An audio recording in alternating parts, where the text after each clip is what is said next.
Welcome to this episode of Dr. Ambedkar Thoughts. Malaysia adopted radical agriculture reform policy and rapidly eradicated poverty from the country.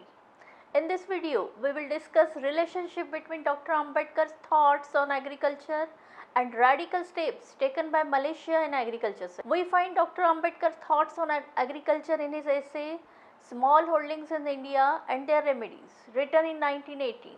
In this essay, Dr. Ambedkar pointed out the reasons for the poverty in India and suggested radical remedies in agriculture sector for the eradication of poverty in India.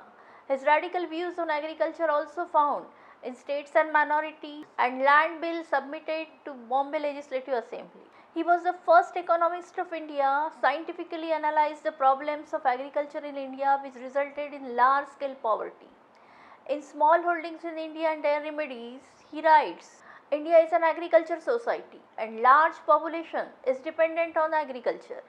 There is enormous pressure on agriculture land due to population growth, which results in fragmentation of land into small holdings. This gives rise to many problems. To alleviate these problems, Dr. Ambedkar had suggested remedial measures like consolidation of land, economic holding of land, cooperative farming, industrialization of agriculture, large investment in agriculture by government for supply of seeds, insecticides, fertilizers, facilities for extending credit, distribution of uncultivated land for landless labor and small farmers and control of the wage rate. He further writes that mere increasing the size of the holding is not sufficient to increase the output. Other factors are also important. To increase the agriculture production and to make agriculture profitable industry, government must invest lots of capital in agriculture sector. Dr. Ambedkar is of the view that only consolidation of land or increasing the size of the land would not solve the problems of agriculture. He stressed on economic holding of land. What is economic holding of land? Dr. Ambedkar gave very scientific definition of the economic holding of land. Means the agriculture land where output value is more than entire cost, which include capital, labor and machinery. The economic holding of land means the agriculture land which is economically viable. Land is usually divided into economic holdings and uneconomic holdings according to productivity. Economic holdings are those where the market price of the produce will exceed the cost of the production including capital, labor and machinery. Lands which produce economically viable agriculture wealth, that is where output exceeds input, are called economic holdings. He firmly held that it is responsibility of the government to convert agriculture land into profitable land and economic holding of land. In States and Minority, he writes, agriculture shall be the state industry. To make agriculture profitable enterprise, government has to invest lot of capital in the agriculture. Continuous guidance is required for the farmers.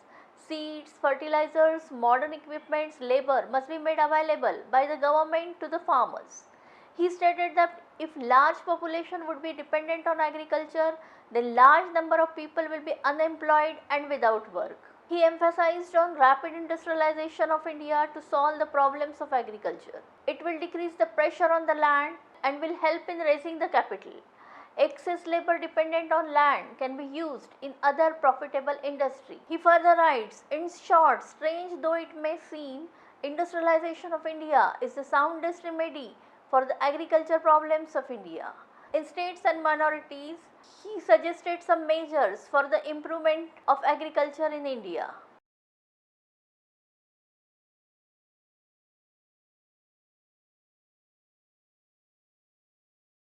In States and Minorities, he advocated nationalization of land. Now let us see what Malaysia did for its agriculture sector and eradicate poverty and its relation with Ambedkar's above suggestions on agriculture. The first aim of new economic policy of Malaysia was eradication of poverty irrespective of race. After the NEP, Malaysia implemented the most of the measures suggested by Dr. Ambedkar mentioned earlier except nationalization of land. Like India, in 1970, Malaysia was also agriculture based economy and large population of Bhumiputaras were dependent on agriculture for their livelihood. They cultivated land using traditional methods, because of which agriculture production was very low. 75% of Bhumiputras were living below poverty line. And for the eradication of poverty, radical reform in the agriculture sector was necessary in Malaysia. Malaysia implemented two major programs in the agriculture sector. First, improvement, consolidation of land, rehabilitation. Private land, which was fragmented in small parts and not economical viable, was consolidated and converted into economic holding of land. Second, rehabilitation program. Malaysia initiated a program of clearing the forest land to create cultivable lands, and they settled landless labor and small farmers with unviable land holdings on these newly cleared lands. Malaysia's Federal Land Development Authority (FELDA) is considered as the world's most successful land development authority.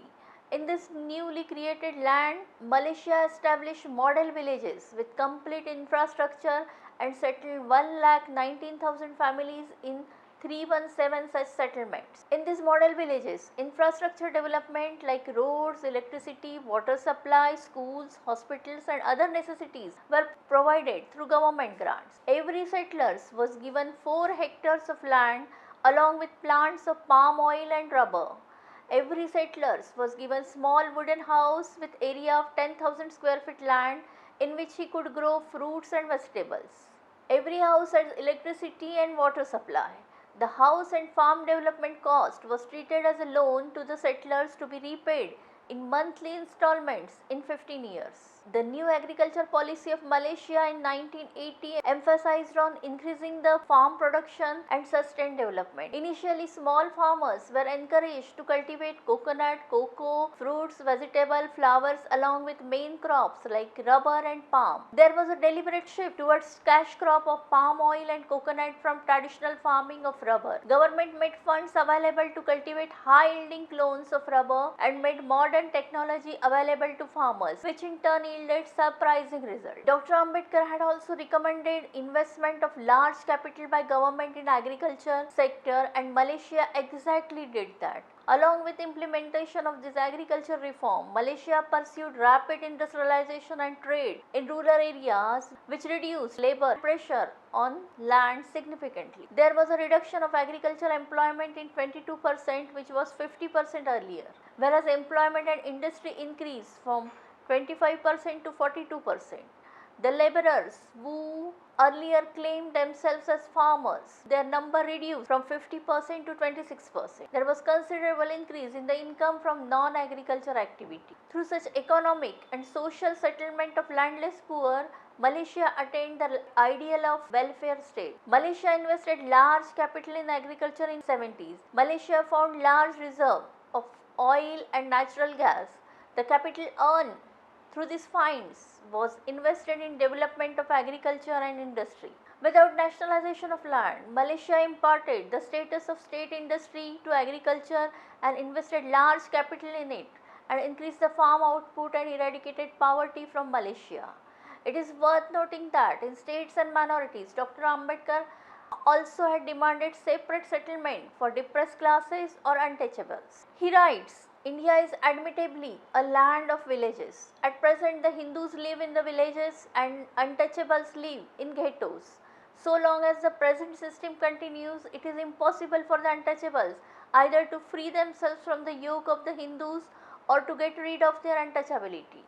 It is the close-knit association of the untouchables with the Hindus living in the same villages which marks them out as untouchables and which enables Hindus to identify them as being untouchables. So long as the village system provides an easy method of marking out and identifying the untouchables, the untouchable has no escape from untouchability. It is a system of village plus ghettos which perpetuate untouchability and untouchables. Therefore, demand that the nexus should be broken and the untouchables, who are as a matter of fact socially separate, should be made separate geographically and territorially also, and settled into separate villages exclusively of untouchables, in which the distinctions of the high and low and touchables and untouchables will found no place. The second reason he gave is the second reason for demanding separate settlement arises out of economic positions of the untouchables in villages. They are body of landless laborers who are entirely dependent upon such employment as the Hindus may choose to give them or such wages as the Hindus may find it profitable to pay. In the villages in which they live cannot engage in any trade or occupation for owing to untouchability, no Hindu will deal with them. The untouchables all over India are fighting against indignities and injustices which Hindus in the name of religion have heaped upon them. A perpetual war is going on every day in every village between Hindus and the untouchables. Hindu press is not prepared to give it publicity. The Hindus have police and magistrate on their side, but the chief weapon in the armory of Hindus is economic power which they possessed over the poor untouchables living in the villages. The proposal may dubbed as escapism, but only alternative is perpetual slavery. Similar to Felda of Malaysia, Dr. Ambedkar had demanded creation of separate settlement commission which will have authority to purchase any uncultivated land in India and settle untouchables on such land. He further recommended that government must make annual provision of 5 crores to promote this scheme. The most of the poor in India are Dalits and largest number of those below the poverty lines are from SC and ST community. Dr. Ambedkar wanted government of India to do the Dalits exactly what Malaysia did for its most poor Bhumiputeras. Had India taken Dr. Ambedkar's advice in true spirit and like Malaysia, had India also provided help to poor Dalits at every stage to eradicate their poverty, poverty among SC/ST would have been completely eradicated long back.